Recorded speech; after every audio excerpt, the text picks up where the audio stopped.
This is everything that needs to be approved and signed. So, my name is Frances Clockerfoom, and I run an events company called Jam Jar.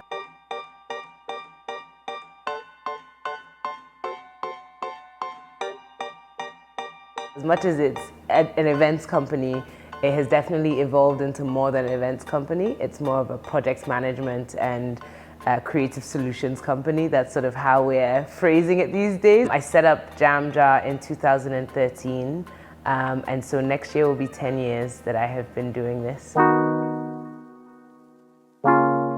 My parents met in the UK and moved to Ghana when I was 1. My dad was Ghanaian. He passed away 15 years ago. And then my mom is from the UK. I lived here till I was about 17, 18, and then went to the UK for my undergrad and my master's. I moved back to Ghana in 2011, December 2011, after I finished my master's. I knew I couldn't live in the UK. I felt like it wasn't really the place where I could thrive and really be who I am and express myself, I guess because I didn't grow up there. It's not really a system that I felt like worked for me. Jam Jar came about when a friend of mine who I actually started the business with, her and I were trying to come up with a name that didn't mean anything, but we would attach meaning to. It actually didn't start with Jam Jar. I was working with a development agency at the time, and I just moved back from the UK. I'd been back almost a year. And a friend of mine, it was her birthday party, and she had this birthday party on a rooftop. And I remember saying to her, I was like, we should do this every month because it was such a nice setup. It was a really cool rooftop. And her and I were just like, yes, let's do this every month. So we started running a monthly rooftop party called Roof on Fire. I wasn't making much money at my development agency, so I would quit my job and be a consultant and then also do events. And then her and I decided that, well, she was really into production, like video production and things like that, so we would just join forces and create a company. And then Jam Jar was born.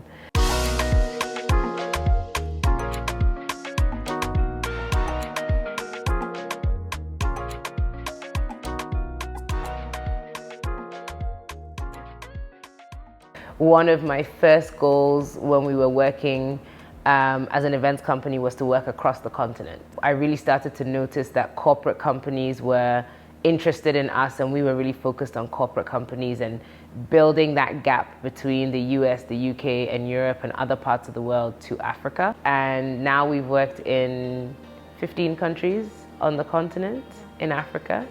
And we've worked with companies like Meta, we work with Instagram, we've worked with Alibaba, a lot of the high commissions as well in country. Johnny Walker is one of the big brands we've worked with in 2021, Malta Guinness. We tend to do a lot of curated and bespoke sort of events and experiences for them, so it's going well. As a woman business owner, I'm very open and fair about how I hire. There's definitely a strong push in hiring women, majority women, as much as possible to keep the business majority women. The reason is because there's that stigma of women not being able to work together or women not being able to kind of achieve things. What I realize is women actually do most of the work. For me, it was really about creating an environment where women can realize that, no, I can work with another woman. It's about how we're communicating with each other. Okay, so this is our office. Most of the staff sit down here. We have our core team that sit around this sort of very open plan table, our admin team, and then we have an upstairs where more of the management teams. Staff management in Ghana is definitely an interesting one. Luckily for me, I have really good staff. I mean, they've been with me, they know the business, they know it well. We're like a little family, really trying to raise problems and try and create an environment that's very open for people. I think one of the challenges that staff have in Ghana is they often work in environments where they're not allowed to express themselves and express their opinions. I think there are challenges around, access to credit, access to money, access to those things that put a lot of pressures on businesses like mine. Everything they need is essentially reliant on the job that they have.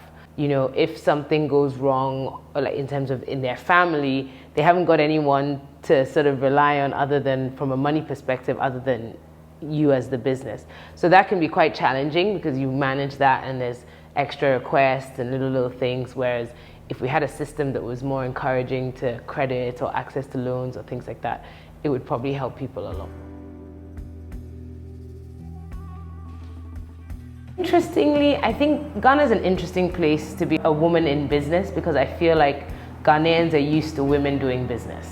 I think the difference comes in what the additional expectations are. So for example, you're a woman, but there's all the additional expectations of then you'll have your husband, your kids, you know, all that sort of stuff. But also sometimes in order to get the additional clout that you want in business, it's easier if you're a married woman, right? So you can be like, oh, my husband, you know, and then you could say, oh, I can't make that decision because I have to ask my husband. And then people are like, okay, yes, she's a good woman.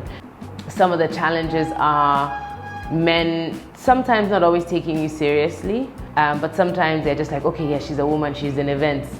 You know, they kind of put you at a certain level rather than realizing that you're actually very powerful in the area that you work in. And so I think sometimes there's that sort of undervaluation of maybe where I sit in my business, and it's only when I start talking about countries that we've worked in and how big the business sort of is that people start to realize that, oh, actually it's beyond just like running a little events company, and it's actually quite a large corporate company in its own way, you know. I tend to block a lot of it out and tend to just tunnel vision and go, and any guy that's in my way, I will call him out on it and be like, well, is it because I'm a woman that you don't want to, like, you know, do this or do that? You know, I don't encounter that much in Ghana, and I don't encounter it that much with the clients that we interact with. I think where it comes is when we've worked in other countries, like for example in Nigeria, I remember going and setting up for events and the men are just like, no, you don't do that. That's what the men do. There's just an approach that's a bit more like, oh no, you're a woman, so this is what you do, and I'm a man and this is what I do. Sometimes I realize that, oh, maybe it's because I'm a woman, and I'm like, even that sort of motivates me even more to like go after that person or do it or like get the job or whatever it is.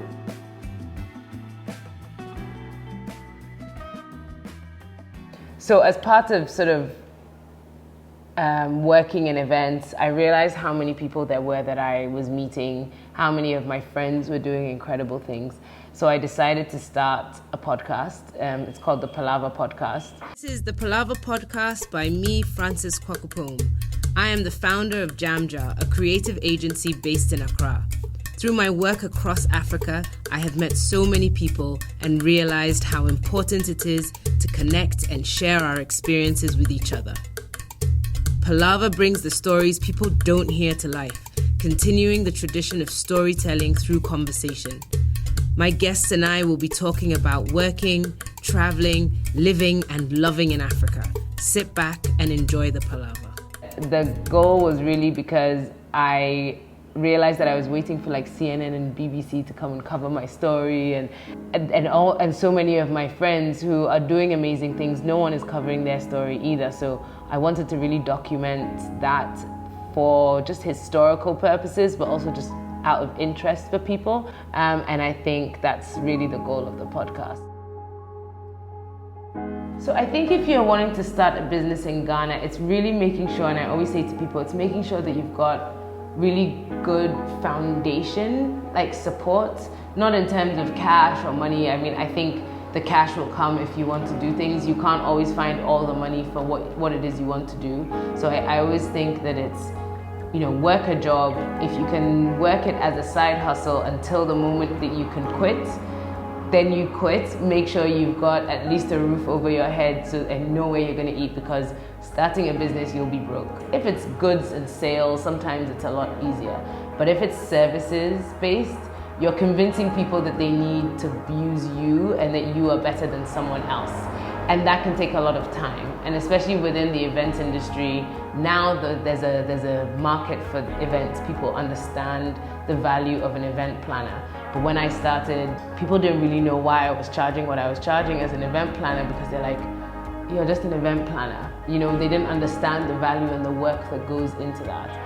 But I would say, and you just have to keep going. Like, you have to really, sometimes the people who are closest to you are the ones who will say it's not possible, but not because they don't want you to achieve it, but because they are just looking out for you, or they're thinking more short term and practically. But when you've got a dream, you've got a goal, you just have to keep going. You have to go, no, okay, I understand, I've heard you, but I'm gonna do my own thing, you know. And I'd say just keep going, but also just be a little bit practical about it. Be smart. Don't just take things for the money. So those would be my kind of tips.